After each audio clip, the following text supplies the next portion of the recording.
விஷால் பட வேலைகள்ல இறங்கின பாண்டிராஜ். பசங்க, வம்சம், மெரினா, கேடி பில்லா, கில்லாடி ரங்கா படங்களை தொடர்ந்து அடுத்த லெவலுக்கு போகணும்னு தான் சிம்பு நடிச்ச இது நம்ம ஆளு படத்தை இயக்குனாரு பாண்டிராஜ்.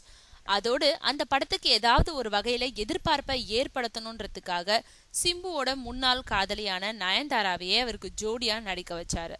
அதுக்கப்புறம் படப்பிடிப்பும் தொடங்குச்சு. ஆனா சிம்புவோட வாலு, வேட்டை மன்னன் படங்களை மாதிரியே இந்த படத்துக்கும் ஃபைனான்ஸ் பிரச்சனை ஏற்பட அப்பப்போ படப்பிடிப்பு நிறுத்தி வைக்கப்பட்டது.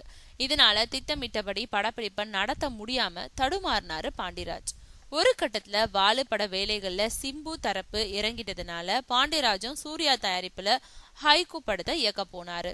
இப்போ அந்த படத்தையும் முடிச்சிட்டாரு. போஸ்ட் ப்ரொடக்ஷன்ஸ் வேலைகள் நடந்துகிட்டு இருக்கு.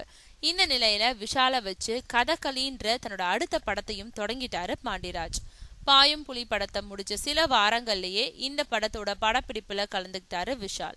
இந்த படத்தை விஷால் பிலிம் ஃபேக்டரியே தயாரிக்கிறதுனால விறுவிறுப்பா படப்பிடிப்பை நடத்த திட்டமிட்டிருக்காராம் பாண்டியராஜ்.